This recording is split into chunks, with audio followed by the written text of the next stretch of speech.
সুদের গুনাহ ছাইরা দাও। এই সুদের গুনাহ ছাড়ার আগে আল্লাহ তাআলা বলেছেন আল্লাহ তাআলাকে ভয় করো। এই ভয়ের বাংলা অর্থ হলো মহব্বত ভিতরে ঢুকাও।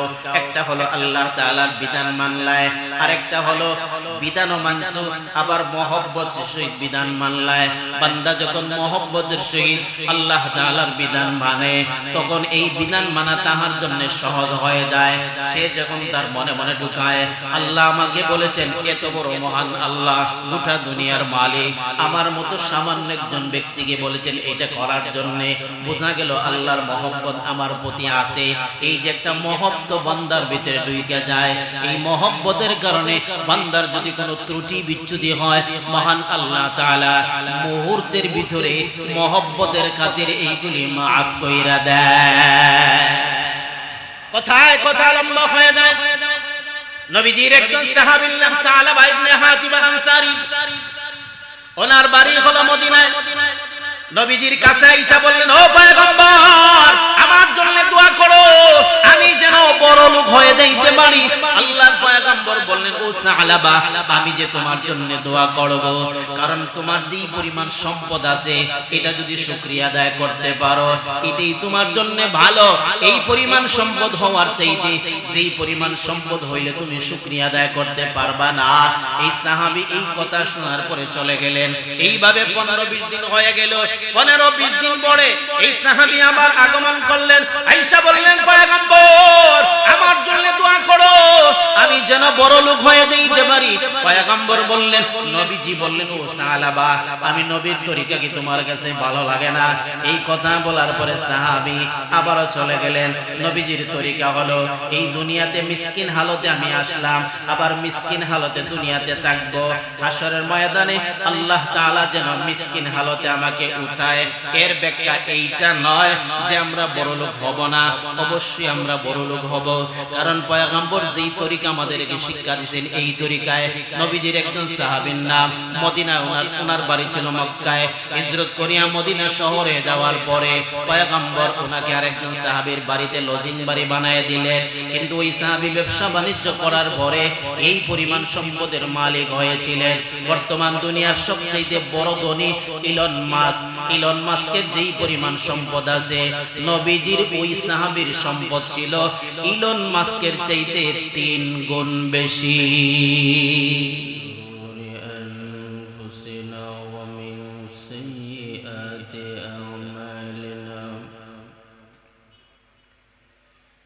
من يهده الله فلا مضل له ومن يضلله فلا هادي له ونشهد أن لا إله إلا الله وحده لا شريك له ونشهد أن محمدًا عبده ورسوله أما بعد فأعوذ بالله من الشيطان الرجيم بسم الله الرحمن الرحيم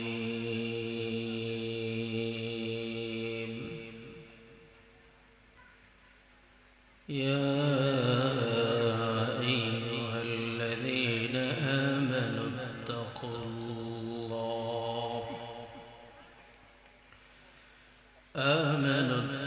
الله وذروا ما بقي من الربا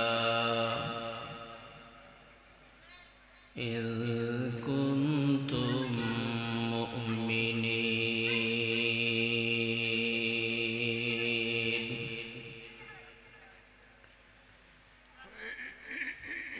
وقال رسول الله صلى الله عليه وسلم الربا 73 شعبة أيسرها أن ينكح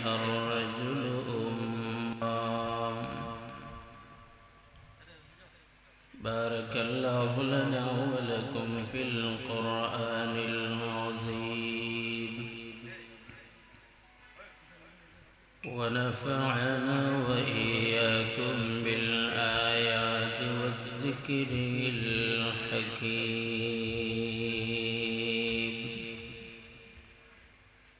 صلى الله على سيدنا ومولانا محمد وعلى آله وأصحابه وسلم. بلغ العلا بكماله كشف الدجى بجماله حسنت جميع خصاله. صلوا عليه وآله. بخت کا چمکے ستارے حاضری کا اشارہ دیکھ کر روضہ پیارا.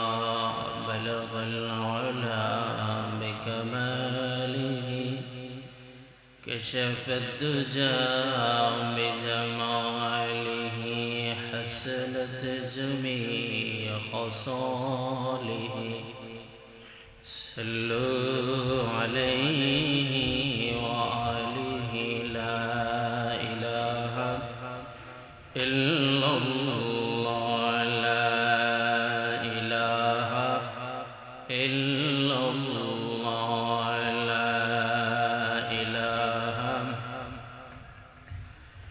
لا إله إلا الله من قطانه. لا إله إلا الله من قطانه.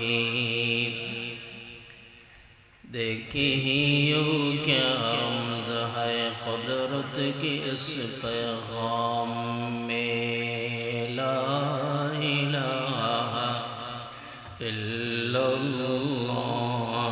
ला इलाहा इल्लल्लाह. ला इलाहा.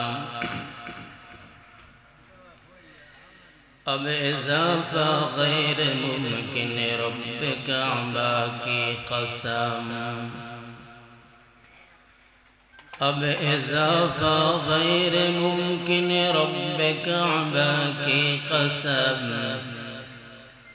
एक नुक्ता की भी गुंजाइश ने इस्लाम में. ला इलाहा. ला इलाहा इल्लल्लाह. ला इलाहा. दर्द दिल किसको कहो कोई तो गमख़ार नहीं.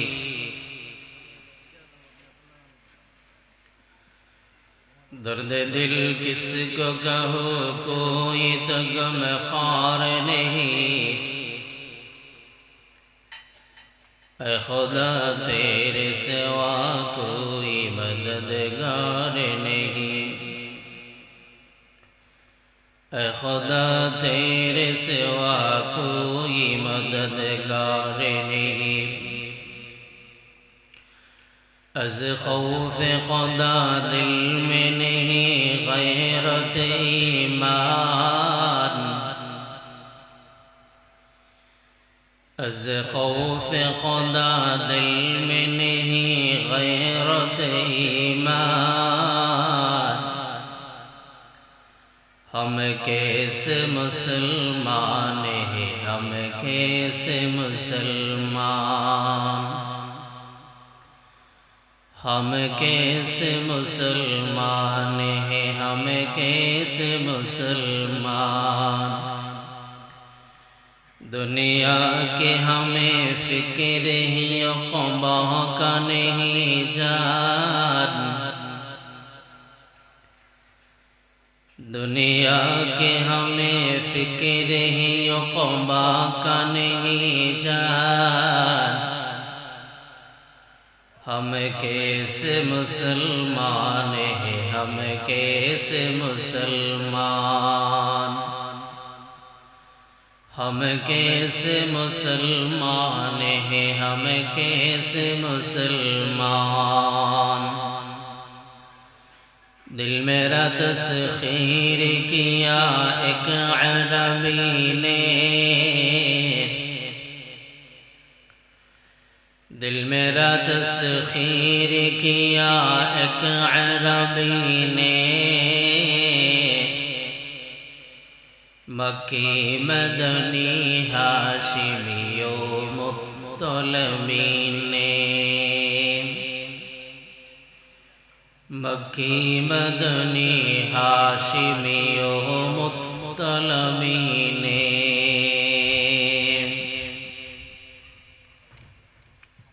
अल्हम्दुलिल्लाह अखलिया बरोबारी चंदियाला खलाफाड़ा समाज कल्याण संस्थार उद्योगे द्वितीय बार्षिक तफसिरुल कुरान महफिलेर बर्तमान अधिवेशनेर श्रद्धाभाजन सम्मानित सभापति साहेब, दिगार हजरत उलमाए किराम, मुरब्बियान इज़ाम, एलाकार सम्मानित जुबक भाई, माइकेर आवाज जेई पर्यन्त पौঁছে बाड़ीघरे अवस्थानरत सम्मानिता मा ओ बोन,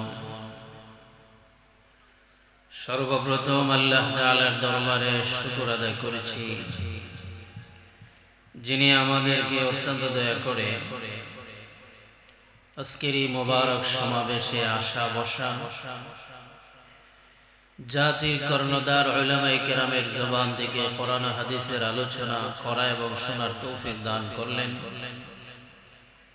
এই জন্য আমরা বলিষ্ঠ কণ্ঠে হৃদয়কে উজাড় করে আল্লাহকে রাজি ও খুশি করার জন্য শুকর আদায় করেছি আলহামদুলিল্লাহ।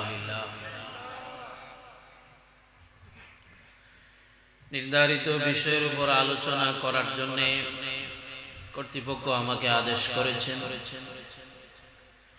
এই জন্য আমি আপনাদের সামনে পবিত্র কোরআন মাজিদের সূরাতুল বাকারা 278 নম্বর আয়াত, রাসূল করিম সাল্লাল্লাহু আলাইহি ওয়াসাল্লামের অসংখ্য হাদিস মুবারক থেকে সহিহ মুসলিম শরীফের একখানা হাদিস পাঠ করেছি। আল্লাহ যেন আমাকে বলা আপনাদেরকে শোনা এর ইরশাদে আমাদের সকলকে যেন আমল করার তৌফিক দান করেন, আমিন। নির্ধারিত বিষয় বোঝার আগে ভূমিকা হিসাবে আমাদেরকে অল্প কিছু কথা স্মরণ রাখা দরকার। আল্লাহ তাআলা দুনিয়াতে যত সৃষ্টি করেছে এর ভিতরে সবচেয়ে বেশি মহব্বত করেন বনি আদমকে।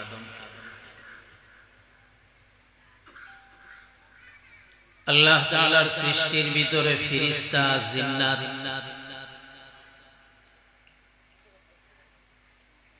কি পরিমাণ মাখলুকাত রয়েছেন একমাত্র আল্লাহ তাআলাই জানেন। এই যে আমরা বলি 18,000 মাখলুকাত, এটা 16 আনা একটা ভুল।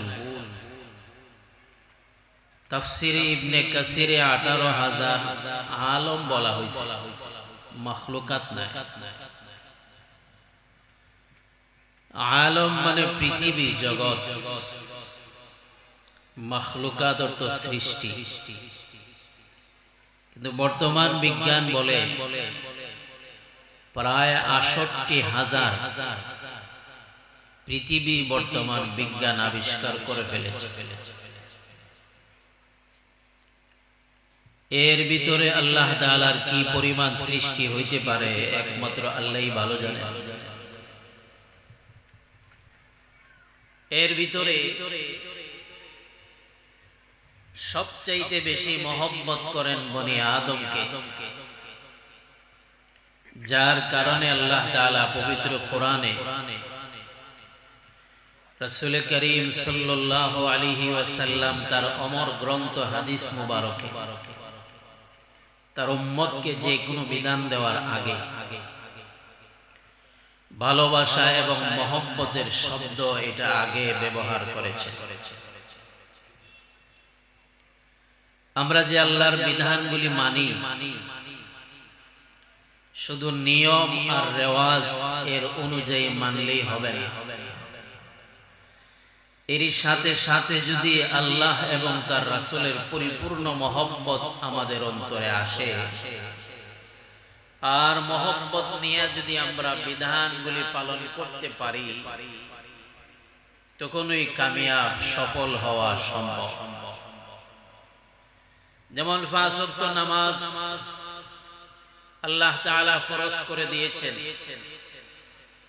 আল্লাহ ফরজ করে দিয়েছেন এই জন্য পড়লাম, আর না হলে পড়ার কোনো দরকার ছিল না, এটা নিয়ম। না পড়লে সমাজে আমাকে ঘৃণার পাত্র হতে হবে, এই জন্য পড়ি, এমন যদি হয় বিধান পালন হবে ঠিক আছে, কিন্তু সওয়াব পাওয়া যাবে কিনা একমাত্র আল্লাহই ভালো জানে। আমি আপনি 5 ওয়াক্ত নামাজ এক তো আল্লাহর বিধান, দ্বিতীয় নম্বর এই বিধান আল্লাহ দিয়েছেন অবশ্যই আমার জন্য লাভ আছে, এই ভালোবাসার মহব্বত নিয়ে নামাজ আদায় করতে হবে। আল্লাহ তাআলা বলেছেন এই গুনাহ করিও না, আল্লাহ বলেছেন না করার জন্য, এই জন্য করলাম না।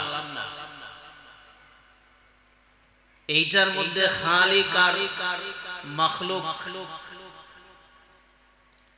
আল্লাহ এবং বান্দার মাঝখানে ভালোবাসা তৈরি হয় না। যখন আপনি আমার মনে এই বিষয় আসবে আল্লাহ বলেছেন এই গুনাহ কইরো না, এর দ্বারা অবশ্যই এখানে আমার কোনো লাভ আছে, আমার কোনো ফায়দা আছে, যার কারণে আমার আল্লাহ নিষেধ করেছেন। এই মনোভাব নিয়ে যখন গুনাহ থেকে বাঁচবেন, এই মনোভাব নিয়ে যখন বিধান পালন করবেন, অতি সহজে আল্লাহ আপনি আমার জিন্দেগিতে সফলতা দান করবেন। একবার সুবহানাল্লাহ। তার দুইটা নজির দিয়ে আমি আমার মূল বিষয়ের ভিতরে ঢোকার জন্য চেষ্টা করব। রাসূল করিম সাল্লাল্লাহু আলাইহি ওয়াসাল্লামের 1,24,000 সাহাবায়ে কেরাম, নবীর সাহাবায়ে কেরামের সংখ্যা প্রসিদ্ধ মত অনুযায়ী 1,24,000। এই দিকে আবার নবী রাসূলের সংখ্যা 1,24,000 সমান। এই জন্য আল্লাহ রাসূল এক হাদিসে প্রশংসা করে বলেন যে আমি ওই মালিকের প্রশংসা করি যেই আল্লাহ তাআলা আমাকে নবীদের যে সংখ্যা, এই সংখ্যা অনুপাতে আমি রাসূলকে সাহাবায়ে কেরাম দান করেছে। এক সাহাবী আমর ইবনুল আস রাদিয়াল্লাহু তাআলা আনহু নবীজির সামনে যাওয়ার পর আল্লাহ রাসূল সব সাহাবীকে এইভাবে ভালোবাসতেন যে প্রত্যেক সাহাবী মনে করতেন রাসূল মনে হয় আমাকেই সবচাইতে বেশি ভালোবাসেন। এটা আমাদের দ্বারা সম্ভব নয়। আমর ইবনুল আস নবীজির আচার ব্যবহার দেখে ভাবলেন মনে হয় রাসূল আমাকেই সবচেয়ে বেশি মহব্বত করেন। জিজ্ঞাসা করে বসলেন, ওগো নবীজি, সাহাবায়ে কেরামের ভিতরে আপনি কি শুধুমাত্র আমাকেই সবচেয়ে বেশি মহব্বত করেন? নবীজি বললেন না, উনি জিজ্ঞাসা করলেন, তাহলে সাহাবায়ে কেরামের ভিতরে সবচেয়ে বেশি মহব্বত ভালোবাসা কাকে করেন? নবীজি বললেন, হযরতে আবু বকর। এই সাহাবীর মনে আসলো না হয় 2 নম্বর সিরিয়াল আমি হব। নবীজি জিজ্ঞাসা করলেন, সাহাবী 2 নম্বর কাকে ভালোবাসেন? রাসূল বললেন, হযরত ওমরকে। সাহাবীর মনে মনে আশা, আমি হয়তো 3 নম্বর সিরিয়ালে থাকবো। আল্লাহর নবী বললেন, 3 নম্বর সিরিয়ালে হযরত ওসমান। এই সাহাবী ধরে আর বয়ে আর কিছুই বলেন নাই, যে আমার সিরিয়াল কোথায় যায় একমাত্র আল্লাহই জানেন। এই ধরে আর বয়ে জিজ্ঞাসা করেন নাই। তো নবীর ব্যবহারে এই সাহাবী মনে করতেন রাসূল মনে হয় আমাকেই সবচেয়ে বেশি মহব্বত করেন। এটা উম্মতের শিক্ষা। 1,24,000 সাহাবায়ে কেরাম, নবীজির সব সাহাবীর নাম আল্লাহ রাসূলের মুখস্থ ছিল। একবার সুবহানাল্লাহ বলবেন। আমাদের দেশে যে নির্বাচন, ওয়ার্ড নির্বাচন, একটা ওয়ার্ডে ভোটার সর্বোচ্চ 2,000, 3,000, 4,000, 5,000, এমন কোন মেম্বার সাহেব আছেন বলতে পারবেন আমার ওয়ার্ডে 4,000 ভোটার আছে, 4,000 ভোটারের নাম আমার মুখস্থ বলা সম্ভব? নবীজির সাহাবাদের সংখ্যা 1,24,000। 1,24,000 সাহাবায়ে কেরামের নাম নবীজির মুখস্থ ছিল। শুধু মুখস্থ না, কোন একজন সাহাবীকে এক ওয়াক্ত নামাজে না দেখলে আল্লাহ নবী পাশের সাহাবীকে জিজ্ঞাসা করতেন, আমার এই সাহাবী জোহরের নামাজে আসে নাই, কারণটা কি? নবীজির একজন বিশিষ্ট সাহাবী মারসাদ ইবনে আবিল মারসাদ আল গানামি, বাড়ি হলো মক্কায়। উনি শিক্ষিত সাহাবী ছিলেন, কবি ছিলেন, পবিত্র কোরআনের হাফেজ ছিলেন। আল্লাহ নবী যে সময় নবী হইলেন, এই সময় মক্কা শহরে শিক্ষার হার ছিল একেবারে কম, গণবাসা কয়েকজন। কোন কোন ইতিহাসের কিতাবে লেখা আছে মাত্র 17 জন পড়ালেখা জানতেন, মাত্র 17 জন।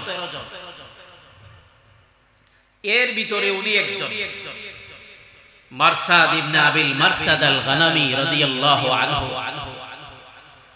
উনি মুসলমান হয়ে হিজরত করে রাসূলের সাথে গেলেন মদিনা শহরে। মদিনা শহরে যাওয়ার পর যারা অসহায় গরিব মুসলমান মক্কাতে রয়ে গেছে, রাত্রি বেলা এদেরকে সাহায্য করার জন্য এই মারসাদ ইবনে আবিল মারসাদ আল গানামি বড় দেহের অধিকারী, যেমন শক্তি তেমন সাহস, আবার কোরআনের হাফেজ ছিলেন, কবি ছিলেন, সাহিত্যিক ছিলেন, শিক্ষিত মানুষ ছিলেন। আল্লাহ নবী উনাকে বললেন, তুমি একটু সাহায্য করো, অসহায় গরিব যেই সকল মুসলমান মক্কাতে রয়ে গেছেন এদেরকে একটু নিয়ে আসেন। রাত্রি বেলা, মক্কা থেকে মদিনার দূরত্ব 500 কিলোমিটার, প্রায় 250 মাইল। একদিনে আর 2 দিনে যাওয়া যায় না। এখন তো চট্টগ্রাম থেকে সিলেট আসতে মাত্র 8 ঘন্টা 10 ঘন্টা সময় লাগে, কিন্তু ওই জমানায় মক্কা থেকে মদিনায় যাইতে হলে 20 দিন 25 দিন সময়ের দরকার হইতো। আল্লাহর নবী মারসাদ ইবনে আবিল মারসাদ আল গানামিকে পাঠাইলেন সাহাবী গরিব সাহাবীদেরকে সাহায্য করে রাত্রি বেলা গোপনে মক্কা শহর থেকে মদিনায় নিয়ে আসবা, এটা হলো তোমার দায়িত্ব। সাহাবী গেলেন। যাওয়ার পর মক্কা শহর থেকে অনুমানিক 10 থেকে 12 কিলোমিটার দূর, রাত্রি বেলা কার বাড়িতে থাকবেন? বাড়িঘর তো নাই। হঠাৎ একটা বাড়ি পাইলেন, যেই বাড়িটা খুব সুন্দর, আবার মোটামুটি বড় বিল্ডিং ওয়ালা বাড়ি। গভীর রাত্রে এই বাড়ির সামনে গিয়ে সালাম দিয়া বললেন, আসসালামু আলাইকুম। ঘরের ভিতরে এমন কেহ আসুনি, আজকে রাত্রি বেলা আমি আপনাদের এখানে থাকবো, যে আমি মক্কা শহরে কোনো একটা কাজে আসছিলাম, ঠিক তাহাজ্জুদের সময় আবার চলে যাব। ঘর থেকে আওয়াজ নাই। কয়েকবার আওয়াজ দেওয়ার পর এমন একজন মানুষ বাহির হইলেন। উনি ছিলেন নারী, সুন্দরী নারী, খুবই সুন্দর মহিলা, অল্প বয়স্কা। এই নারীর সাথে এই মারসাদ ইবনে আবিল মারসাদ আল গানামীর প্রেমের সম্পর্ক ছিল মুসলমান হওয়ার আগে।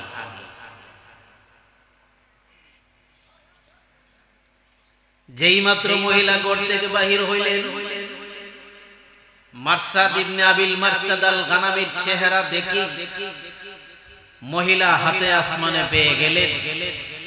যেই মানুষের সাথে দীর্ঘদিন সম্পর্ক ছিল, সেও আমার জন্য পাগল, আমিও ছিলাম পাগল।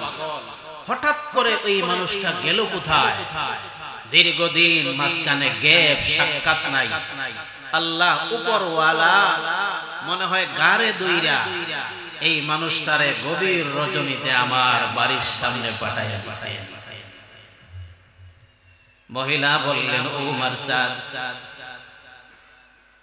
সারা জিন্দেগি চেষ্টা করলাম তোমাকে পাওয়ার জন্য,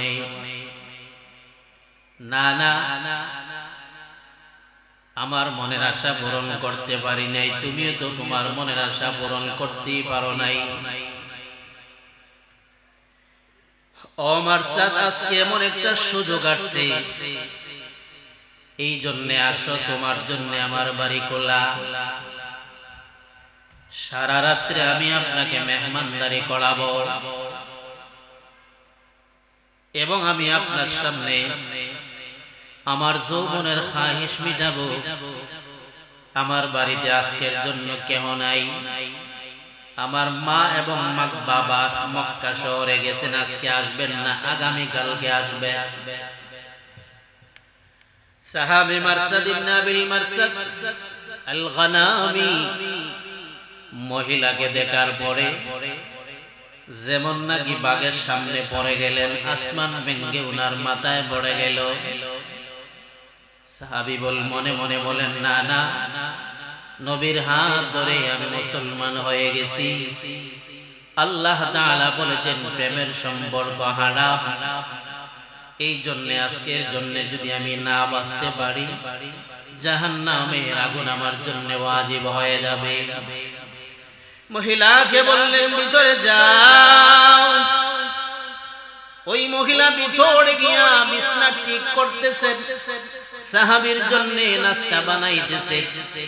এই দিকে সাহাবী ঘর থেকে বাহির হইয়া এমন একটা দৌড় মারলেন, দৌড়তে দৌড়তে প্রায় 20 কিলোমিটার দূরে গিয়া আল্লাহ তাআলার দরবারে সজদায় পড়িয়া কান্দে, মালিক, আজকের জন্য আপনি আমাকে রক্ষা করেছেন।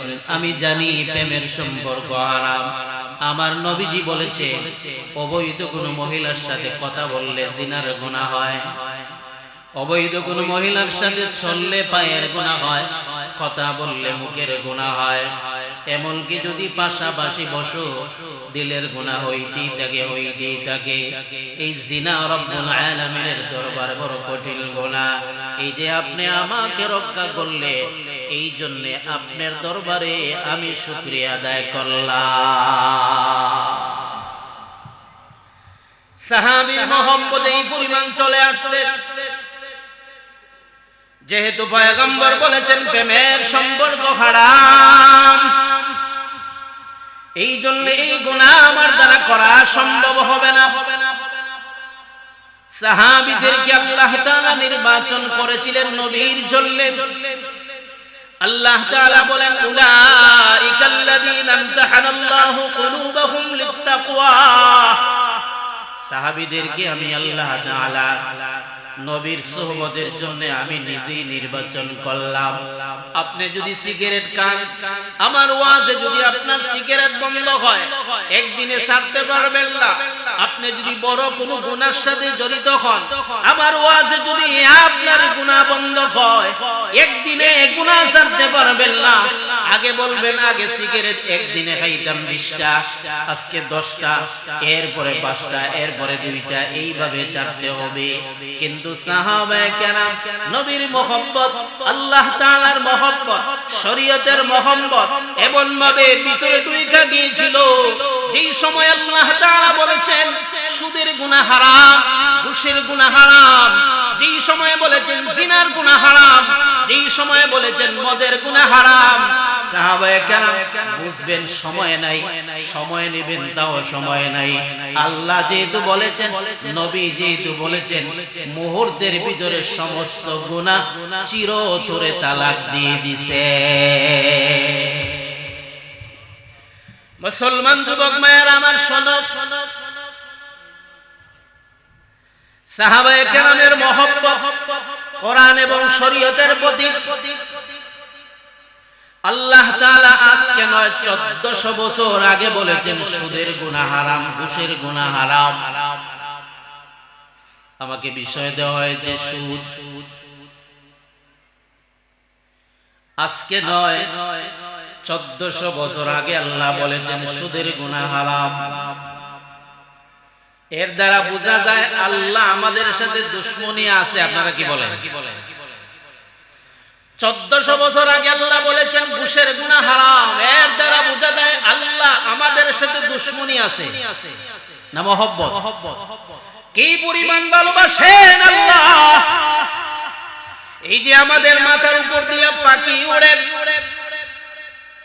এই পাখির হায়াতের মেয়াদ হলো, আল্লাহ একটা তাসবিহ দিবেন, তাসবিহ।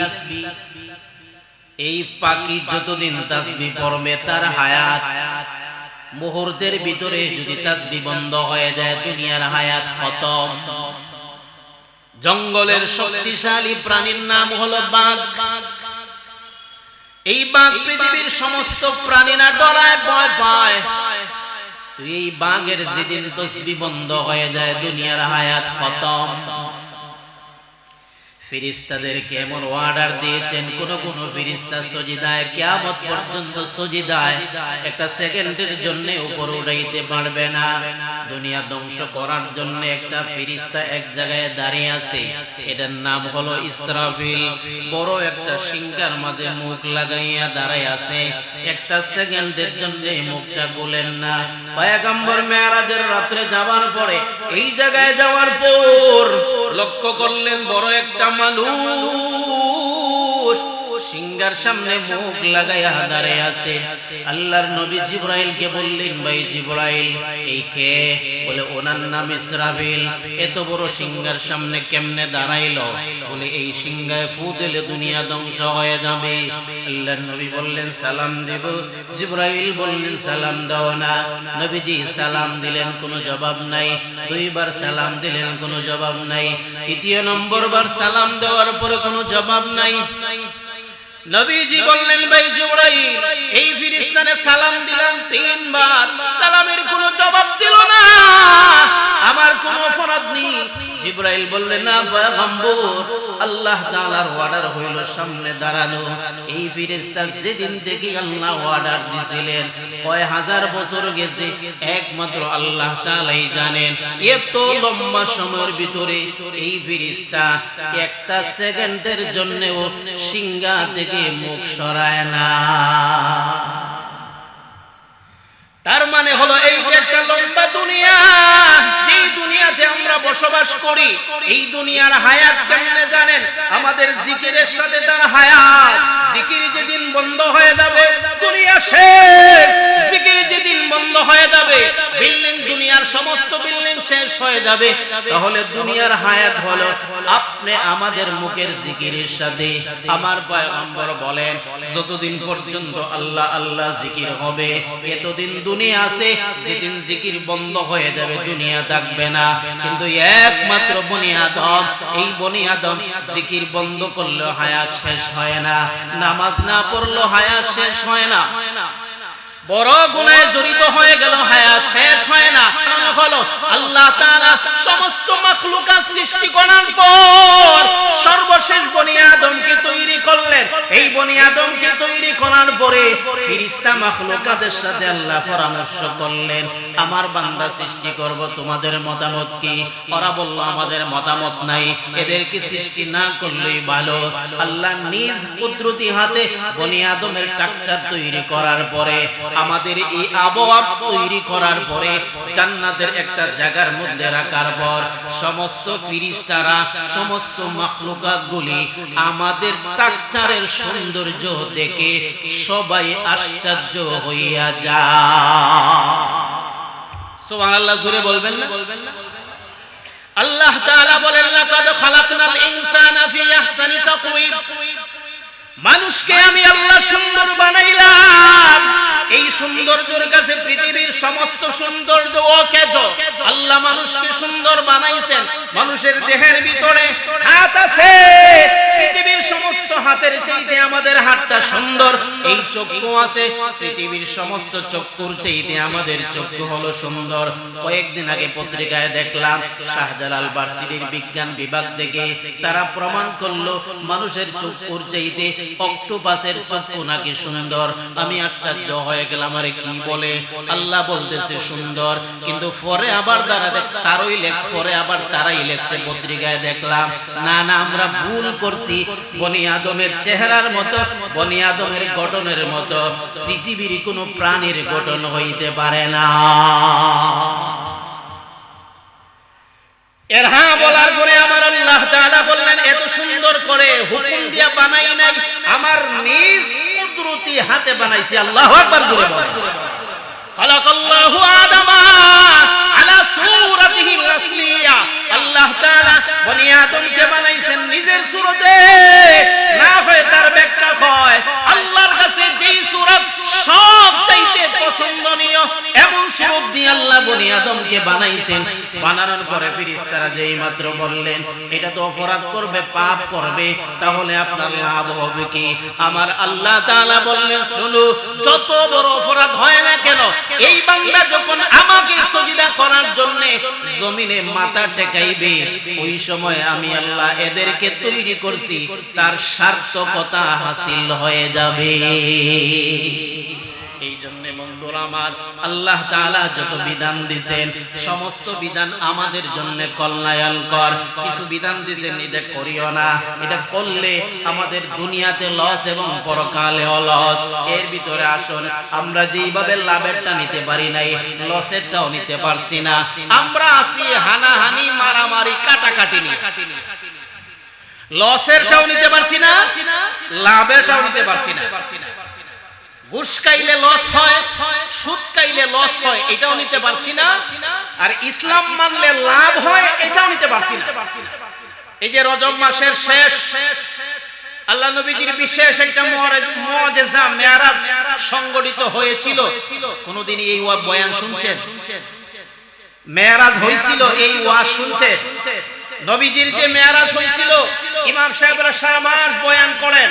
আমাদের দেশের স্কুল কলেজ ভার্সিটি কোরআন হাদিস নিষিদ্ধ, অথচ আল্লাহ তাআলা এই মেরাজের ভিতরে যে জ্ঞান দিবেন, যদি আমরা আর দেশের এই ভার্সিটি নিতে পারত, তাহলে এতদিন আমেরিকা, লন্ডন, কানাডা যাই দেশ বলেন না কেন, বিজ্ঞানের ব্যাপারে সবার আগে, কত আগে আমরা যে যাইতাম, একমাত্র আল্লাহ তাআলাই ভালো।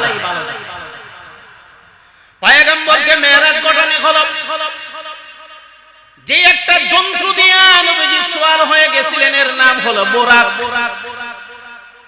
বোরাকের বাংলা অর্থ বিদ্যুৎ। নবীজির জমানায় কি বিদ্যুৎ ছিল? কিন্তু এই বিদ্যুতের শব্দ আল্লাহ কেন ব্যবহার করলেন? আল্লাহ তাআলা বুঝাই দিলেন, ও বনি আদম, এই দুনিয়াতে কিছুদিনের ভিতরে বিদ্যুৎ আবিষ্কার হবে, সুতরাং আবিষ্কার করার জন্য কাজে লাইগা যাও, লাভ হবে তোমাদের। আমরা এই বিদ্যুৎ আবিষ্কার করার জন্য আমরা তো চেষ্টা করলাম না, বেঈমানরা ঠিকই চেষ্টা করছে, এজন্য তারা উপরে উঠে গেছে। পয়গম্বরকে জমিন থেকে আসমানে উঠানো হলো, আমরা যে দাঁড়াইলাম, এই দাঁড়ানোর জন্য আল্লাহ কুদরতি ভাবে জমিন আর আসমানের মাঝখানে একটা শক্তি দিয়ে রাখছেন, এটার নাম মধ্য আকর্ষণ শক্তি। বর্তমান বিজ্ঞান বলে এই মধ্য আকর্ষণ শক্তি ফাড়ি দিয়া জমিন থেকে আসমানে যদি যাইতে হয় তাহলে এমন একটা বিমান লাগবে, রকেট লাগবে, যেই বিমানের গতি হলো ঘন্টায় 25,000 মাইল। এই ঘন্টায় যদি 25,000 মাইল যাইতে পারে তাহলে এই বেচারা আসমানে যাইতে পারবে। আল্লাহর পয়গম্বর আসমানে গেছেন। বর্তমান বিজ্ঞান বলে পয়গম্বর যেই যন্ত্রের উপর সওয়ার হয়ে আসমানে গেছিলেন এটার স্পিরিট নিচের মধ্যে অন্তত ঘন্টায় 25 থেকে 30,000 মাইলের উপরে। কিন্তু হাদিস বলে পয়গম্বর যেই যন্ত্রের উপর সওয়ার হইছিলেন এটার স্পিরিট হইল শুধুমাত্র 25,000 নয়, প্রতি সেকেন্ডে সেকেন্ডে 1 কোটি মাইলের উপরে। এই শব্দের মাধ্যমে আল্লাহ তাআলা দুনিয়ার মানুষকে জানাইলেন অচিরেই মানুষ উপরে যাওয়ার জন্য চেষ্টা করবে।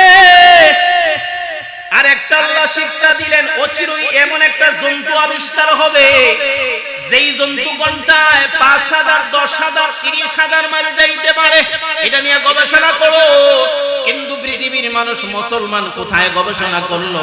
কোরআন যদি ভার্সিটির ভিতরে হামায় তাহলে এই মানুষগুলি ভালো হয়ে যাবে। এটার মন্ত্র হলো আমেরিকা, লন্ডন থেকে। এই মন্ত্র আমাদের দেশ থেকে দেওয়া হয় নাই। শুধুমাত্র পয়গম্বরের মেরাজ নিয়া বর্তমান স্কুল, কলেজ, ভার্সিটি যদি গবেষণা করে তাহলে এই পরিমাণ বিজ্ঞান আল্লাহ এই মেরাজ দিয়েছেন কল্পনার বাহিরে, কল্পনার বাহিরে। কিন্তু আমরা নিতে পারলাম না, যেমন লাভটা নিতে পারলাম না তেমন লসটাও নিতে পারলাম না। বর্তমান দুনিয়ার একটা দেশের নাম সুপার পাওয়ার আমেরিকা হলো বর্তমান দুনিয়ার সুপার পাওয়ার। ওই আমেরিকার বর্তমান সংসদ ভবনের যেই সংসদীয় আইন হইতেছে, যেই সংসদীয় সংবিধান হইতেছে, এটা আমেরিকা ব্রিটেনের নয়, ফ্রান্সের নয়, লন্ডনের নয়, এটা একজন আলেমের লেখা। আমরা দেশের মাদ্রাসায় পড়া হয়, এটার নাম হলো ফতোয়া আলমগীরি বা আরবি নাম হলো আল ফতওয়াতুল হিন্দিয়া। সম্রাট আলমগীরের জমানায় প্রায় 500 উলামায়ে কেরাম মিলিয়া একটা সংবিধান রচনা করছিলেন। এটা ফতোয়ার কিতাব নয়, এটা মূলত রাষ্ট্রীয় সংবিধান। এই 8 ভলিউমে রাষ্ট্রীয় সংবিধান তৈরি করেছিলেন। আজ থেকে প্রায় 700 বছর আগে না আজ পর্যন্ত আছে। কিন্তু এত সুন্দর সুন্দর রাষ্ট্রীয় সংবিধান এখন পর্যন্ত পৃথিবীর কোন রাষ্ট্র তৈরি করতে পারে না। আমেরিকা দিনে ইংরেজি করার পরে বলতে পারেন এমনি মনে হয় বলতেছি, না না, মুফতি বরকতুল্লাহ সাহেব আমরা বাঙালি বসবাস করেন লন্ডন, ওনার কাছে গেলে আপনারা পেয়ে যাবেন। আমি সরাসরি জিজ্ঞাসা করছিলাম এই ফতোয়া আলমগীরি থেকে তারা সব নেওয়ার পরে এরা লক্ষ্য করছে এত সুন্দর সুন্দর আইন যদি আমরা দেশে প্রয়োগ করতে পারি তাহলে আমরার দেশ সুপার পাওয়ার হইতে বেশি সময় বাকি লাগবে না। এবার আসেন লাভ নিতে পারছি না, লসটা ধরে রাখছি। আল্লাহ তাআলা বলেছেন সুদ হলো হারাম, এই সুদ আমরা ধরে রাখলাম। সুদের যদি আপনি সুদের কারবার করেন বাহ্যিকে দেখবেন 20,000-এ মাসে আপনার 2,000 লাভ হলো, কিন্তু লস হইছে 20-এর মধ্যে 10,000। এটা শুধুমাত্র আল্লাহ তাআলাই জানেন। এর প্রথম একটা উদাহরণ দুনিয়ার মানুষ লক্ষ্য করে তাকাও। আল্লাহ তাআলা দুনিয়া চালাইবার জন্য মৌসুমে বৃষ্টি দেননি। বৃষ্টি হয়, আল্লাহ তাআলা বৃষ্টি দান করেন, মৌসুমে বৃষ্টি। আমি হাদিস বললাম না, কোরআনও বললাম না, বর্তমান বিজ্ঞান বলে একদিনে আল্লাহ তাআলা এই দুনিয়া চালাইবার জন্য, পরিচালনা করার জন্য যে বৃষ্টি আল্লাহ দেন, বৃষ্টি একদিনের বৃষ্টি যদি ওজন করা হয়, এই বৃষ্টির ভিটামিন যদি ওজন করা হয়, এই বৃষ্টির ভিটামিন বাহির করিয়া গোটা দুনিয়ার মানুষকে যদি বন্টন করে দেওয়া হয় তাহলে একদিনের বৃষ্টির মধ্যে আল্লাহ তাআলা যেই পরিমাণ ভিটামিন দেন, বর্তমান দুনিয়ার 800 কোটি মানুষ আছে, এই 800 কোটি মানুষের 40 দিনের খাবার হয়ে যাবে। কত দিনের খাবার? 40 দিনের খাবার হবে একদিনের বৃষ্টির মধ্যে। যেই পরিমাণ বরকত আল্লাহ তাআলা দান করেন আমার ভাইরা, ঘুষ খাইলে, সুদ খাইলে প্রথম নম্বর লস হলো আপনার জিন্দেগীর আসমানি বরকত বন্ধ হয়ে যায়। এখন আমি শুধু হারামই বললাম, ঘুষ কাহাকে বলা হয় জানার তো দরকার। এখানে আমাদের একটা দুর্বলতা আছে, রাষ্ট্রের একটা দুর্বলতা আছে। সুদ হারাম মেনে নিলাম, হালাল কোনটা এটাও তো সমাজে চালু করা দরকার। সুদ যদি হারাম হয় হালালটা চালু করে দেন, তাহলে মানুষ তার সুদের মধ্যে যায় না। হালালটা চালু হইলে মানুষ তো হারামের মধ্যে যায় না। এটা হলো আমাদের সবচেয়ে বড় দুর্বলতা। আমরা বলি সুদ হারাম, কিন্তু হালালটা চালু করি না। কি পরিমাণ হালাল তরিকা আছে ইসলাম এটা জানাও নাই। সুদ হারাম মেনে নিলাম, ঠিক আছে, হারাম, আল্লাহর বিধান মানতেই হবে, কিন্তু হালাল তরিকা যেটা আছে কেন চালু করি না?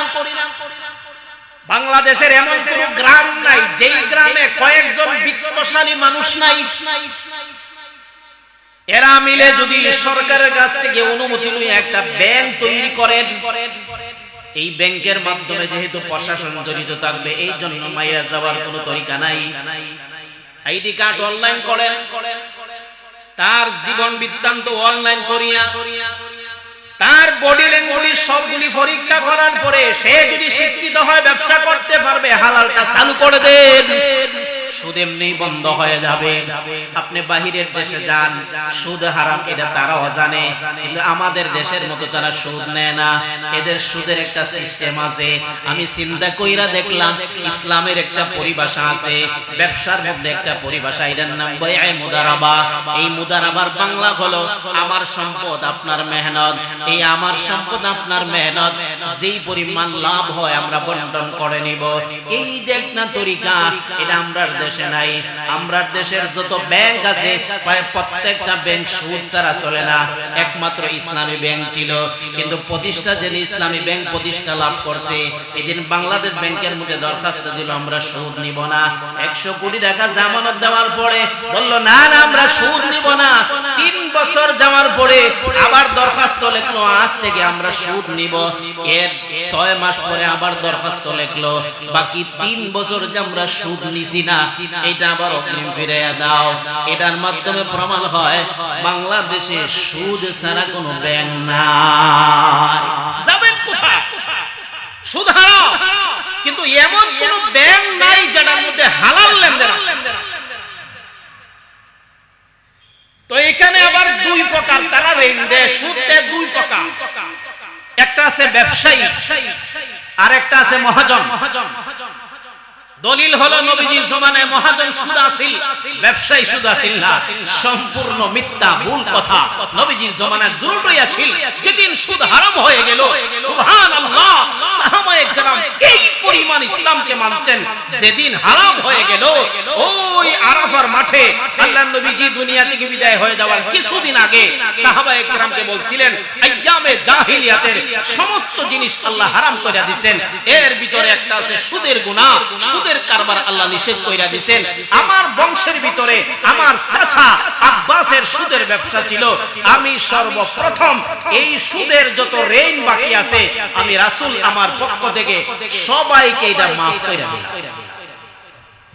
যেই মাত্র maaf কইরা দিবেন, সাহাবায়ে কেরাম বললেন পয়গম্বর সুদের গুনাহ কি হারাম হয়ে গেল? নবীজি বললেন হ্যাঁ। না জি, সাহাবায়ে কেরাম হারাম হওয়ার আগে লেনদেন করতেন, সবাই বললেন আমরা maaf করিয়ে দিলাম, একটা টাকা নিব না, সুদের জন্য আমরা দিব না। এখন সুদ আর ব্যবসা দুইটা জিনিস। আল্লাহ তাআলা দুনিয়া তৈরি করার পর আজ পর্যন্ত এই লেনদেন, ব্যবসা বাণিজ্য এটা মানুষের জন্য জরুরি অপরিহার্য বিষয়। ব্যবসাকে আল্লাহ হালাল কইরা দিবেন। ব্যবসা হলো আমি আপনার কাছ থেকে একটা জিনিস কিনলাম টাকা দিয়া, আমি টাকা দিলাম, আপনি জিনিস দিলেন, এটার নাম ব্যবসা। যেমন আমি আপনার কাছ থেকে আলু খরিদ করলাম, আমি আপনাকে টাকা দিলাম, এটার নাম ব্যবসা। আমি আপনার কাছ থেকে কাপড় খরিদ করলাম, আমি আপনাকে টাকা দিলাম, এটার নাম ব্যবসা।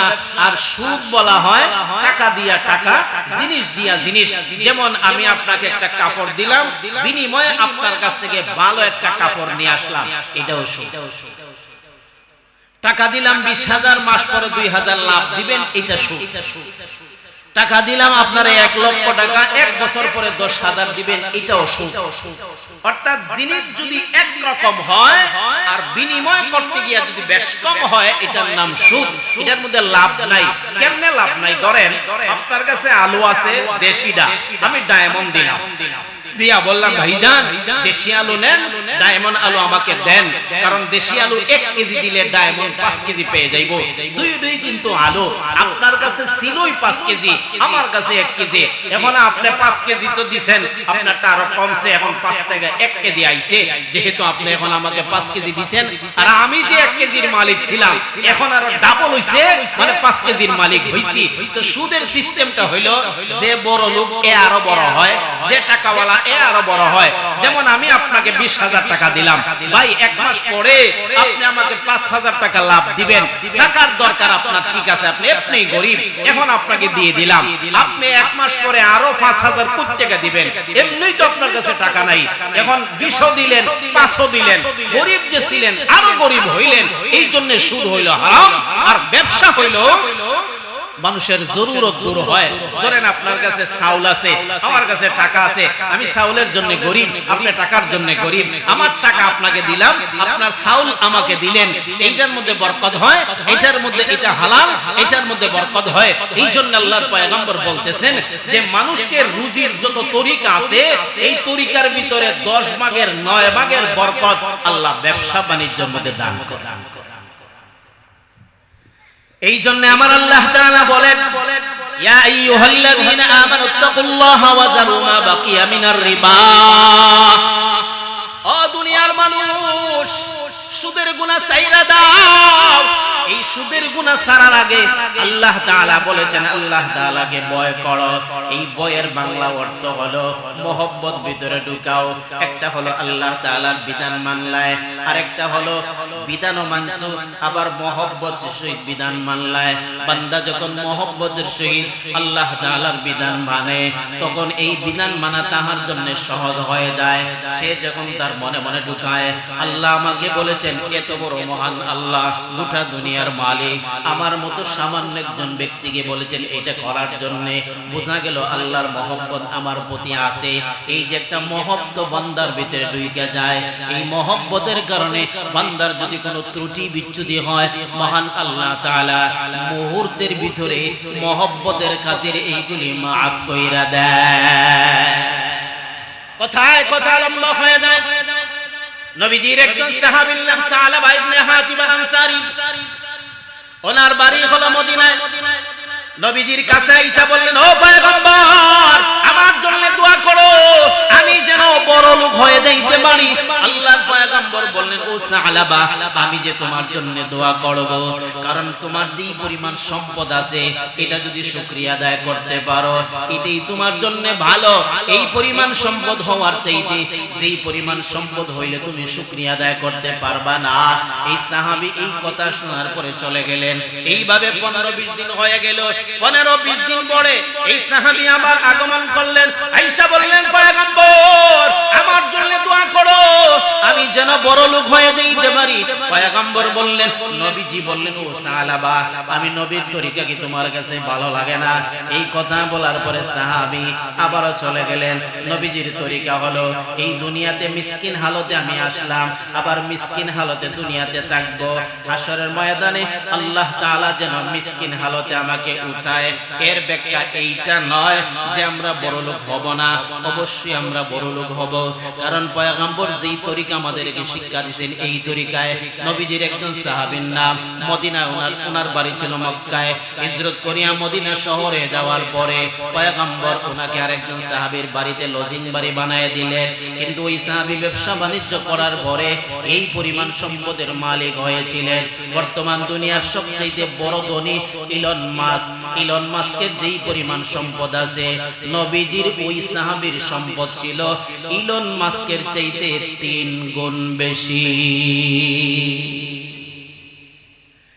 ইলন মাস্কের যেই পরিমাণ সম্পদ, নবীজির সাহাবীর সম্পদের চাইতে 3 গুণ বেশি ছিল। আফ্রিকার একটা দেশের নাম মালি, ওই মালির একটা রাজার নাম ছিল মানসা মুসা। আজ থেকে 800 বছর আগে এই মুসলমান রাজা আজ করার মিশরে আসার পরে মিশরের রাজা বলছিলেন, ও মানসা মুসা, আল্লাহর ওয়াস্তে আমাদেরকে একটু সাহায্য করেন না। শুধুমাত্র এই কথা বলছিলেন। ওই মানসা মুসা মিশরকে এই পরিমাণ সাহায্য করছিলেন, একদিনের ভিতরে মিশরের স্বর্ণের দাম সর্বনিম্ন লামায়া দিছিলেন। জোরে সুবহানাল্লাহ বলে। এই পরিমাণ দান করলেন, পুরা মিশরের অর্থনৈতিক 10 লাখ না গেছেন। ওনার এই পরিমাণ স্বর্ণ আজ পর্যন্ত পৃথিবীর কোন দেশ মজুদ করতে পারে না। বর্তমান আমেরিকার যে স্বর্ণ মজুদ আছে, এই স্বর্ণের পরিমাণ হলো 8133.36 টন, 46 টন স্বর্ণ আছে আমেরিকার মজুদ। গোটা দুনিয়ার মধ্যে সবচেয়ে বেশি। কিন্তু আজ থেকে 700-800 বছর আগে আমরার দেশে সম্রাট আলমগীরের রাজ সিংহাসনে যেই পরিমাণ স্বর্ণ ছিল, বর্তমান আমেরিকার চাইতে 3 গুণ বেশি। একবার আল্লাহু আকবার বলেন না। ওই সাহাবী নবীজিকে বললেন, ও পয়গম্বর, আমি ব্যবসা বাণিজ্য করব না। নবীজি বলেন, অসুবিধা নাই, করেন। এক সপ্তাহ পর 2 টাকা থেকে 15 টাকা হয়ে গেল। নবীজি তাহার জন্য দোয়া করলেন। বড়লোক সাহাবী হয়ে যাওয়ার পরে আল্লাহর পয়গম্বর জীবনের শেষ বয়সে একদিন বলছিলেন, আমার ওই সাহাবী বেহেশতে যাইতে গিয়া গর্দান কুনায়া কুনায়া বেহেশতে যাবে, কারণ সম্পদ বেশি, আল্লাহ তাআলার কাছে হিসাব দেওয়া লাগবে। এই কথা শোনার পরে ওই সাহাবী বললেন, আমি এইভাবে জান্নাতে যাইব, হইতে পারে না। এই জন্য ওনার যা সম্পদ ছিল মুহূর্তের ভিতরে আল্লাহর ওয়াস্তে দান কইরা দিছে। সালাবা ইবনে হাতিম বললেন, পয়গম্বর, আমার জন্য দোয়া করো, আমি যেন বড় লোক হয়ে যাইতে পারি। নবীজি বললেন, ও সালাবা, আমি নবীর তরিকা তোমার কাছে কি ভালো লাগে না? এই কথা বলার পরে সালাবা বিদায় হয়ে গেল। নবীজির কাছে আর দোয়া চায় নাই। আর 1 মাস পরে আবারও আসলেন, আয়েশা বললেন, ও পয়গম্বর, আমার জন্য একটু দোয়া করেন, আমি যেন বড় লোক হয়ে যাইতে পারি। এবার পয়গম্বর 3 দিন ফিরে দিয়েছেন। 3 নম্বর দিন নবীজির ফিরে দিলেন না। সাহাবীর জন্য দোয়া করে ফেললেন, আল্লাহুম্মা বারিক ফি মালে সালাবা, ও রব্বুল আলামিন, আমার সালাবার মালের মধ্যে আপনি বরকত দান করেন। নবীজি যেই মাত্র দোয়া করেছেন, মুহূর্তের ভিতরে দোয়াটা কবুল হয়ে গেছে।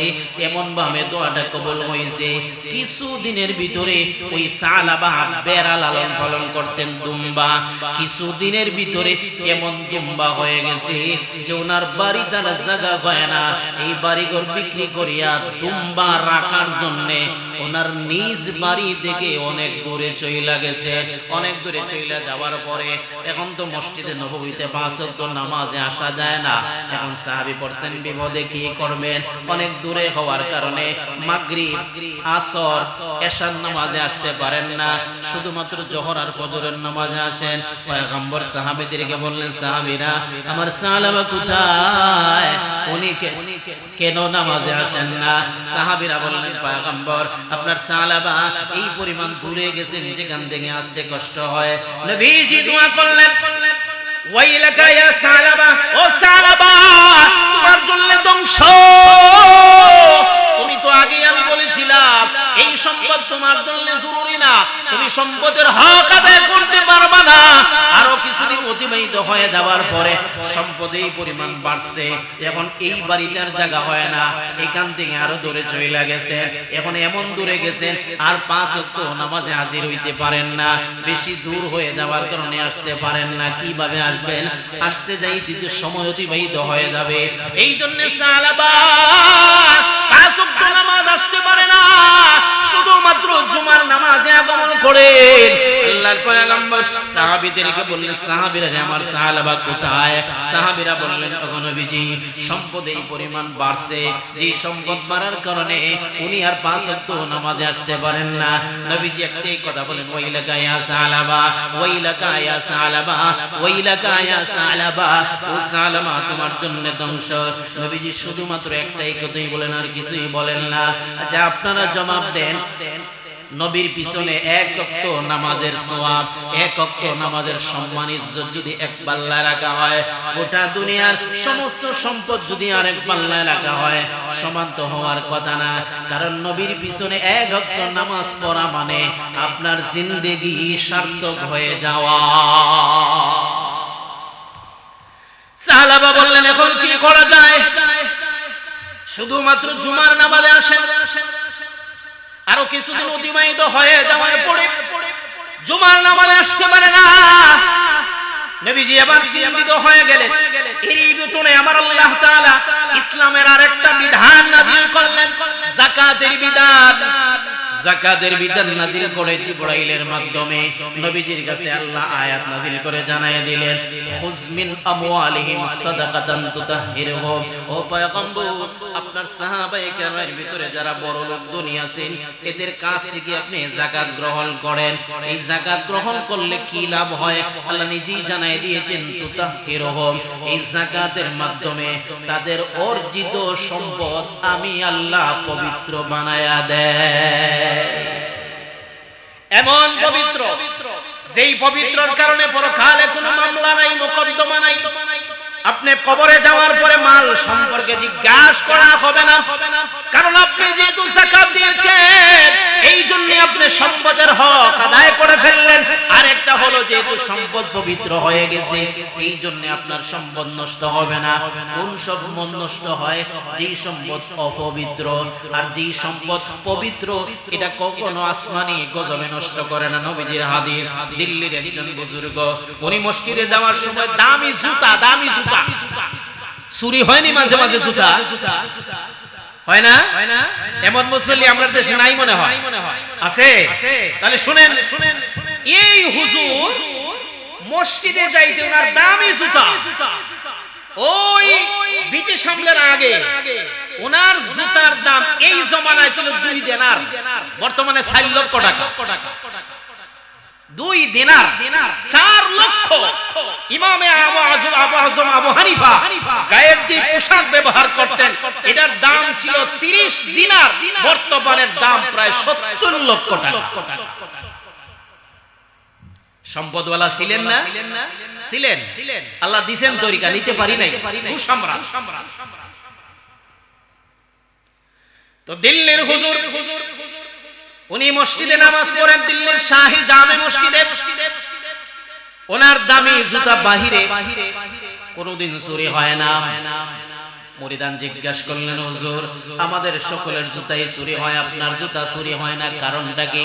হুজুর বললেন, শোনো, আমি মসজিদে ঢোকার আগে নিয়ত করি এই জুতা চুরের জন্য হালাল, চুরের জন্য হালাল, এই জন্য চুরি হয় না। কারণ আল্লাহ তাআলা চুরের কপালে হালাল জিনিস রাখছেন না, যেহেতু তার জন্য হালাল এই জন্য চুরি হয় না। কারণ চুরের কপালে আল্লাহ রাইখা দিয়েছেন হারাম জিনিস। এই জন্য মুসলমান ভাইরা আমার শুনো, পয়গম্বর বলছিলাম আমরা যে সম্পদওয়ালা হব না, অবশ্যই সম্পদওয়ালা হব, কিন্তু হওয়ার পরে যাকাত দেওয়া লাগবে। এই যাকাত যদি দেন আপনার সম্পদ পবিত্র হয়ে যাবে, আসমানি গজবে আপনার সম্পদ নষ্ট হবে না, পরকালে মামলায় আপনি গ্রেফতার হবেন না। এই সম্পদের গ্যারান্টি আপনার বাইরে যাবে, আপনার সন্তান পাবে, এরপরে সন্তান পাবে, অসুবিধা নাই। সবচেয়ে বড় সুবিধা হলো এই সম্পদ কোনোদিন আল্লাহ হারাম পথে ব্যবহার করতে দেয় না। আল্লাহর কুদরতি হাত দ্বারা স্বয়ং আল্লাহ বান্দার সম্পদের হেফাজত করে।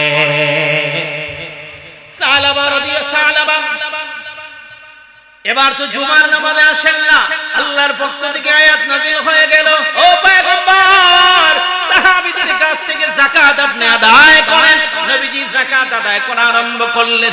দুইজন সাহাবীকে বললেন, যাও সাহাবার দরবারে যাও। নবীজি একটা চিঠি লিখে দিলেন, সাহাবাকে গিয়ে বলবা আল্লাহ তাআলা সম্পদের উপর যাকাত ফরজ কইরা দিবেন, সে যেন যাকাত আদায় করে। ওই দুই সাহাবী বহু দূরে সাহাবার কাছে যাওয়ার পর পয়গম্বরের সিটি যেই মাত্র দিলেন, দেওয়ার পরে তার চেহারা একেবারে কালা হয়ে গেল।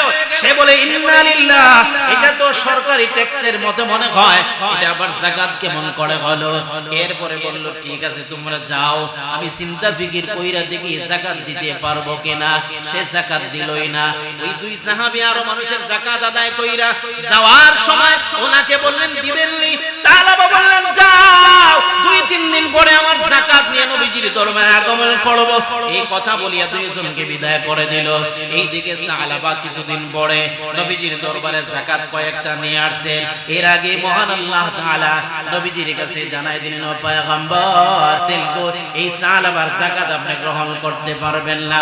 মহান আল্লাহ তাআলা বলেন, ওয়া মিনহুম মান আহাদাল্লাহ লাইন আতানা মিন ফাদলিহি লানাসতাকান্না ওয়া লানাকুনান্না মিনাস সালিহিন। ও পয়গম্বর, মানুষের ভিতরে কিছু মানুষ আছে এরা আল্লাহ তাআলার সাথে ওয়াদায় আবদ্ধ হয়ে যায়, ও মালিক আপনি যদি আমাকে বড় লোক বানায় দেন তাহলে আপনার সম্পদের হক আদায় করব। এই সম্পদের হক হলো দুই তরিকায়, একটা হলো আল্লাহর দেওয়া বিধান মানবেন, আরেকটা হলো হারাম তরিকায় আনবেন না। এই ওয়াদা করার পরে মানুষ আবার সেই ওয়াদাটা বইলা যায়। এরপরে আল্লাহ তাআলা বলেন, ফালাম্মা আতাহুম মিন ফাদলিহি, আমি আল্লাহ যখন বড় বানায় দিলাম, বাখিলু বিহি ওয়া তাওয়াল্লাউ ওয়া হুম মুরিদুন, দেওয়ার পরে মুখ ফিরায় নিল। এই জন্য আমরা যারা এই দুনিয়াতে বর্তমানে বসবাস করি সব সময় রব্বুল আলামিনের দরবারে দোয়া করা, আয় আল্লাহ হালাল তরিকায় বড় লোক বানাইবেন, কিন্তু যদি আমি ঘটনাক্রমে বড় লোক হয়ে যাই আপনার বিধান যেন না বলি, আপনার বিধান যেন আমরা না বইলা যাই, এই তৌফিক আল্লাহ সব সময় আমাকে দিবেন। তাহলে মুফাসসিরিনে কেরাম বলেন, এই মানুষটা যদি এই দুনিয়াতে সম্পদশালী হয়ে যায়, মহান আল্লাহ তাকে এই সম্পদের হক আদায় করার তৌফিক দিবেন। এবার আসি মূল কথায়, আল্লাহ তাআলা সুদ হারাম করার আগে আমাদের জমানায় কত তরিকায় যে সুদ আসতেছে একমাত্র আল্লাহ তাআলাই জানেন। কারণ আমার পয়গম্বর এটা আগেই বলে দিয়েছেন যে কিয়ামতের আগে এমন একটা জমানা আসবে যে পৃথিবীর এমন কোন মানুষ বাকি থাকবে না যার শরীরে সুদের গন্ধ লাগে নাই। নবীজির কথা বর্তমান 2025 সালে হারে হারে 100 to 100 মিয়া ফিল মিয়া মিলে গেছে। আমরা প্রত্যেকেই সুদের সাথে জড়িত। তার তরিকা দুইটা, একটা হলো আমার গায়ে যে জামা আছে, জামায় যেই রং মারা আছে এটা অ্যালকোহল। আমরা তো বলি খালি সেন্টের মধ্যে যে অ্যালকোহল এটা হারাম, জামায় যা আছে অ্যালকোহল ছাড়া তো রং মারতে পারবে না। এর এখানে কি ফতোয়া দিবেন? খাইছেন নি ধরা? আমাদের দেহে যে পোশাক আছে প্রত্যেকটা পোশাকে রং মারা আছে। এই রং অ্যালকোহল ছাড়া হয় না। অ্যালকোহল এক হারাম। দ্বিতীয় নম্বর, পৃথিবীর যত দেশের এক দুইটা দেশ বাকি আছে, যেমন পাকিস্তান, পাকিস্তানের একটা দেশের নাম আছে মিজান। এই মিজান ব্যাংকের লেনদেন দেখলাম সম্পূর্ণ সুদ মুক্ত। মালয়েশিয়া একটা ব্যাংক আছে, এটার নাম ইসলামী ব্যাংক। এইটার লেনদেন আমি ইন্টারনেটে দেখলাম, সরজমিনে দেখতে পারি নাই। সম্পূর্ণ লেনদেন সুদ মুক্ত। তো বাংলার জমিনে কোনো ব্যাংক নাই, অথচ বাংলার দেশ মুসলিমের দেশ, ইসলামী আইন নাই। কিছুদিন আগে করোনা গেছে না? এই করোনায় বিশ্বের প্রায় সব দেশে প্রত্যেকটা ব্যবসায়ীরে তারা ঋণ দিছে বিনা লাভে, বিনা সুদে দিছে। আমরা দেশে দিছে অসম্ভব ব্যাপার। আমরার দেশের যত ব্যাংক আছে সবগুলি বাটপারের গোরের বাটপার। একটা ব্যাংক দেখাইতে পারবেন না মানে দেশের জন্য কাজ করে, জনগণের জন্য কাজ করে। যত ব্যাংকওয়ালা আছে প্রত্যেকটা ব্যাংকওয়ালা বাটপার। কারণ এদের ব্যাংকে যত টাকা আছে সবগুলি ফাব্রিকের যেমনে মনে চায় তেমনি ব্যবহার করে। অথচ ব্যাংকে যে আমরা টাকা রাখি এটার তরিকা হলো দুইটা। বাঁচবেন কেমনে সুদ থেকে? একটা হলো সেভিং, আর একটা কি জানি আপনারা বলেন কারেন্ট। সেভিং মানে কি? আমানত। আমানতের বাংলা অর্থ কি? আমি আপনার কাছে 20 টাকা আমানত দিলাম, এটা তো লাড়তে পারবেন না। যেইভাবে আছে সেইভাবে রাখতে হবে। তো আমরা দেশের যত সেভিং এর কি আছে, সেভিং যত অ্যাকাউন্ট আছে আমরা তো সবাই আমানত রাখলাম, বলেন তো কোন ব্যাংকে আমার রাখা টাকা ফেরত দেয় না তার ব্যক্তিগত কাজে ব্যবহার করে? আর দেশের যত মূল্যবান সম্পদ আছে আমার টাকা দিয়া আপনার টাকা দিয়া তারা বড় বড় বিল্ডিং এর মালিক হয়, দেশের মালিক হয়, হইলেও অসুবিধা নাই, কিন্তু পাবলিক রে বিনা সুদে ঋণটা দিলে অসুবিধাটা কি? পাবলিক রে বিনা সুদে ঋণটা দিলে অসুবিধাটা কি? হালাল তরিকা তো আছে। তরিকাটা কি? ব্যাংকে টাকা দিব, আপনি ব্যবসা করবেন, ব্যবসা কইরা যে লাভ হয় এইটা 4% আপনি নেবেন, 10% ব্যাংকে দিবেন, অর্থাৎ দুই দলে সমঝোতা কইরা। এটা তো হালাল তরিকা, এটা তো ইসলামের তরিকা। এইটা দেও না কেন? এরপরে ব্যবসা করতে গিয়ে যদি কোনো মাইর হয়, দেউলিয়া যদি হয়ে যায় ব্যক্তি, তাহলে নিয়ম হইল সে আর ব্যাংক মিলিয়া এটারে কভার দিবেন। ব্যাংক এটার মধ্যে রাজি নাই, সুদ বরাবর আমরা টাকা দিব, আপনি যা মনে চায় তা করেন, আমাদেরকে লাভ দিতে হবে। এরাও তো শিক্ষিত নাকি আমার মতো শিক্ষিত? দেশের সর্বোচ্চ ডিগ্রিধারী এরা। আমাদের কোথায় হাত দেওয়া হয়েছে আপনারা বুঝেন না, জানেন না? দুষ্ট শুধু আমরা ইমাম সাহেব মানুষ, মুয়াজ্জিন সাহেব মানুষ, আযান 2 মিনিট পরে দিলেই আসরের আগ পর্যন্ত সমালোচনা, এশার নামাজ না থাকলেই ফজরের আগ পর্যন্ত সমালোচনা, আয়েরে সমালোচনা। আমি এই পরিমাণ খুশি হই যে আগে জান্নাতে যাওয়ার টিকেটটা পাইতেছি, কারণ যত সমালোচনা হবে এ বেচারা যত সওয়াব আছে একবারে মাগ না আমার আমলনামায় আসতেছে। ইমামে আযম আবু হানিফা এক বেচারার প্রতিদিন 10 টাকা হাদিয়া দিতেন। তো কিছুদিন যাওয়ার পরে হাদিয়া বন্ধ হয়ে গেছে। এই বেচারা ইমাম আবু হানিফার বাড়িতে এসে বললেন, হুজুর আপনি এখন যে আমাকে হাদিয়া দেন না, কারণটা কি? আবু হানিফা বললেন, আপনি যেদিন থেকে আমার সমালোচনা বন্ধ করছেন এদিন থেকে হাদিয়া দেওয়া বন্ধ। বলে কেন? বলে যতদিন সমালোচনা করছেন আপনার সওয়াব তোমাকে আমি পাইছি, এইজন্য টাকা দিলাম। কারণ আমার আমল ছাড়া কিছু সওয়াব পাইছি, এটা তো এমনি দেওয়াটা দরকার, এইজন্য হাদিয়া দিছিলাম। আমার ভাইরা, আমার মুসল্লিয়ানে কেরাম, আমার মায়ের বাবা জিরা কোন জায়গায় দেশে হাত দেওয়াইছে আপনারা তো কিছুই জানেন না, একটু ফিকির করেন না।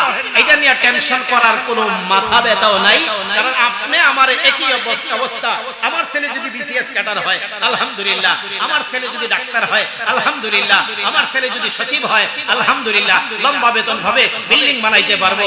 এটার নাম দেশ উন্নত না, এটার নাম সমাজ উন্নত নয়, এটার নাম জাতি উন্নত নয়, এটার নাম জাতিকে কিছু দেওয়া নয়। আপনার নিয়ত যদি থাকে আমার চাকরির দরকার নাই, আমার ব্যাংক দরকার নাই, আমার সচিব হওয়ার দরকার নাই, আমি পড়ালেখা করার পরে আমার জাতিকে যদি কিছু দিতে পারি, এইটা হলো সার্থকতা। এর পরিপ্রেক্ষিতে আল্লাহ তাআলা জাতিকে এমন ভাবে সাহায্য করেন যেই জাতিকে সারা দেশ মিলিয়া চাকরি কইরা উঠাইতে পারে না। পয়গম্বর যখন মদিনা শহরে গেলেন তো সাহাবায়ে কেরামের বেতন নাই, সরকারি মানুষ, সাহাবায়ে কেরাম বেতন নাই, চলবেন কেমনে? পয়গম্বর বলেছেন নিজের ফ্যামিলি চালাইবার জন্য হালকা কাজ করবা, সামান্য পরিমাণ ব্যবসা করার পরে যেই পরিমাণ লাভ হয় এটা দিয়ে ফ্যামিলি চালাইবা। এর বিপরীতে এই দেশ আমরা সকলে মিলে যদি উঠাইতে পারি তখন দেখবা কি পরিমাণ আল্লাহ তাআলা দান করেন। মাত্র 8 বছরের মাথায় সাহাবায়ে কেরাম দেশের জন্য কাজ করতেন, সবাই গরিব, সম্পদ কিছুই নাই, কিন্তু 8 বছরের পরে খায়বার এলাকা বিজয় করার পরে আল্লাহ তাআলা এমন ভাবে দিয়েছেন একসাথে মদিনার সমস্ত সাহাবীকে আল্লাহ ধনী বানায় দিয়েছেন। জোরে সুবহানাল্লাহ বলেন। ধরেন বর্তমান আমেরিকা, সে আপনার পকেট থেকে টাকা নেওয়ার দরকার নাই, গবেষণা করতে করতে 200 বছর গবেষণা করলো, এখন এমন একটা অস্ত্র বানায় যেই অস্ত্র বিক্রি করলে আপনার বাংলাদেশের 1 বছরের বাজেটের সমান হয়ে যায়। কি চাকরি করলেন? এই জন্য গবেষণা করেন, চিন্তা করেন, ফিকির করেন, চাকরি বাকরি দূরে ফালান। আল্লাহ 50 বছর পরে এমন দেওয়া দিবেন যে আপনি আমার মতো মানুষ 500 বছর চাকরি করার পরে এই পরিমাণ অর্জন করা সম্ভব না। তার বাস্তব উদাহরণ হলো বর্তমান ইউরোপ কান্ট্রির প্রায় প্রতিটা দেশ। আমরা যদি একটা বন্দুক কিনতে হয় ডলার দিয়া কিনতে হয়, আমার 1 বছরের বেতন একটা বন্দুকের দাম, তাহলে সচিব হইয়া লাভ হইল কি, ডিসি হইয়া লাভ হইল হইল কি এগুলি দরকার আছে দেশ চালাইবার জন্য। এরা চালাবে যারা ধরেন ছাত্র যারা একবারে সর্বনিম্ন ফার্স্ট ক্লাসের নিচে যারা, এরা দেশ চালাবে। আর যারা উপরে আছে দেশ নিয়ে গবেষণা করবে, তখন সময় দেখবেন কেমনে উন্নত হয়। সুদের ওয়াজ দিবেন ভালো কথা, সুদ হারাম এটা আমি জানি, আপনিও জানেন। হালাল তরিকা কোনটা এটা তো বাহির করা লাগবে। আল্লাহ তাআলা বুঝায় এবং আমল করার তৌফিক দান করুন। একটা মিস্টেক হয়ে গেছে, এই বিষয়টা একটু আগে জানাইলে ভালো আছিল, এখন জানাই এই জন্য এলোমেলো কথা বললাম। আল্লাহ তাআলা আমাকে এবং আপনাদেরকে বুঝায় এবং আমল